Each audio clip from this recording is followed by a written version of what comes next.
Hai, assalamualaikum dan selamat datang kembali di channel ini. Bareng saya Su, dan video kali ini saya akan membahas Samsung S20 Docomo ini yang sudah saya gunakan selama 4 bulan. Oke, langsung aja tanpa basa-basi. Yang belum subscribe channel ini bisa dibantu dengan subscribe. Channel ini membahas tentang HP second yang mungkin bisa aja teman beli. Lanjut, kita bahas Samsung S20 Docomo ini selama penggunaan saya. Jadi ini handphone ini tuh sebagai daily driver saya teman-teman selama 4 bulan ini. Dan handphone ini tuh yang menciptakan banyak banget konten di video ini 4 bulan terakhir. Jadi yang nanya-nanya soal hasil video, hasil kameranya, langsung aja nonton videonya karena 90% konten itu direkam menggunakan S20 Docomo ini. Oke, langsung aja kita ke pembahasannya. Yang pertama dari soal sinyal ya. Di sini kita lihat untuk sinyalnya masih aman-aman ya setelah 4 bulan. Dan saya simpulkan kalau misalnya penangkapan sinyal Samsung series Docomo itu adalah yang terbaik kalau menurut saya untuk daerah saya ini ya, karena bisa kita bandingkan dengan S20 dan Sony Xperia 5. Di sini cuma ada 1 bar, kalau di S20 itu sampai 2 dan 3 bar dan nggak pernah kosong sama sekali. Jadi kalau soal penangkapan sinyal ya oke, langsung kita ke fisiknya. Selama 4 bulan ini saya rasa untuk fisiknya masih sangat bagus ya, maksudnya sangat-sangat mulus, tidak ada goresan yang berarti, karena emang handphone ini selalu saya gunakan case selama ini, jadi aman. Kecuali depannya yang nggak saya pakaikan tempered glass ya teman-teman ya. Itu juga salah satu kendala dari handphone ini, karena saya udah beli, hitung-hitung itu 3 kali saya ganti tempered glass dari handphone ini. Yang terakhir tuh yang pakai UV itu, yang pakai lem, dan tetap kurang mantap aja, susah gitu dapat tempered glassnya. Kemarin saya order yang T-Max seperti ini, cuma sellernya itu nipu gitu kan.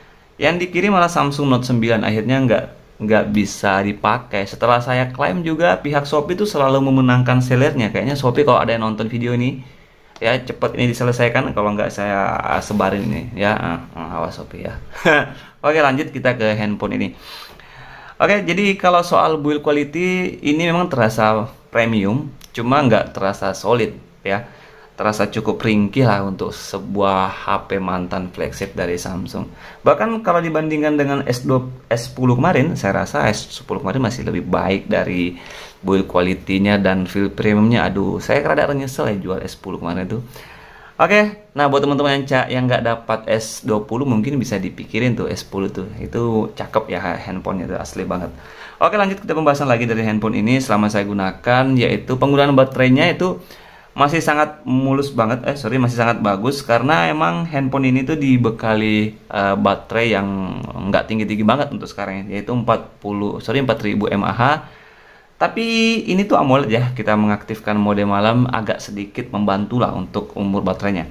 Di sini saya gunakan style settingan baterainya, settingan layarnya adalah untuk frame rate-nya, refresh rate-nya layarnya itu cuma di 60 Hz aja standar motionnya, bukan 120 Hz ya, bukan maksimal. Dan untuk screen resolution di sini saya menggunakan Full HD Plus. Kalau misalnya teman-teman nggak terlalu pengen banget kualitas yang bagus, bisa diturunkan lagi ke HD Plus, maka itu layarnya lebih maksudnya baterainya lebih awet lagi ya. Cuma teman-teman kalau seorang yang perfeksionis mungkin masukkan aja ke WQHD Plus ini biar lebih cereng, dan ini diaktifkan juga resolusinya. Cuma kalau misalnya teman-teman aktifkan semua itu, dia cuma bisa bertahan sampai 4 jam. Sedangkan kalau dimatikan itu 6 jam. Jadi perbedaannya cukup jauh ya selama saya gunakan handphone ini. Kalau soal kamera saya udah banyak bahas. Intinya hasil kamera dari Samsung S20 ini ready to posting tanpa embel-embel manapun. Cuma di sini saya menemukan beberapa hal yang cukup mengganggu ya teman-teman ya. Kita lihat misalnya kalau mau ini ada parfum. Nah, ini kalau objek dekat seperti ini, autofokusnya tuh susah teman-teman ya. Ini susah ya. Kalau misalnya teman-teman mau kirim sesuatu yang berupa merek untuk moto, dia tuh gambarnya susah, walaupun seperti ini hasilnya buram begini teman-teman ya. Nah, berbeda kalau misalnya kita ambil handphone lain. Untuk Samsung S10 kemarin tidak seperti ini loh, malah autofokusnya untuk jarak sedekat itu tuh udah ngeri banget, cepet banget. Nah, ini adalah Sony S5. Nah, ini kalau mengambil gini tuh cepet gitu kan. Nah, autofokusnya cepet banget ya. Beda banget dengan kalau S20. Kalau diambil seperti ini, Nah, hasilnya tetap bagus. Mana dia keluar? Teman-teman bisa lihat ya, hasilnya tetap bagus. Jadi itu aja sih kendala yang saya alami selama menggunakan S20 ini. Oke, untuk performa sehari-hari handphone ini masih bisa diandalkan, mungkin sampai akhir 2022 pun masih sangat bisa diandalkan ya, karena yaitu dia menggunakan Snapdragon 865 dengan RAM-nya yang tinggi 12 GB. Oke, sekian dulu kayaknya pembahasan tentang Samsung S20 Docomo ini. Silahkan cari buat yang pengen handphone ini. Sejauh ini saya nggak mengalami hal-hal yang kurang enakan ya. Cuma yang rada was-was itu kehilangan jaringannya itu sih. Cuma sejauh ini setelah saya menggunakan beberapa handphone dari Pixel, Sony, dan Samsung ini yang paling sedikit bermasalah ya. Mungkin juga karena unit yang beredar tuh nggak sebanyak Sony dan Google ya. Jadi ya, kalau misalnya teman-teman masih fans banget sama Samsung, pengen HP Samsung, mungkin bisa dipertimbangkan Samsung S20 Fun Edition yang FE juga sama-sama Snapdragon 865.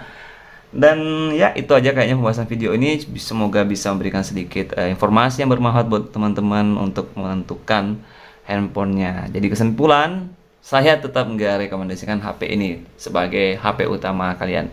Karena dengan harga 5 juta itu, 5 juta itu nggak sedikit teman-teman ya. Karena harus mempertaruhkan misalnya kehilangan email dan segala macam. Ya kurang worth it aja sih menurut saya. Cuma kalau teman-teman misalnya orang yang bodo amat yang penting dapat Samsung, silakan aja. Oke, sekian video kali ini dan sampai ketemu di video selanjutnya. So di sini pamit dan waalaikumsalam warahmatullahi wabarakatuh.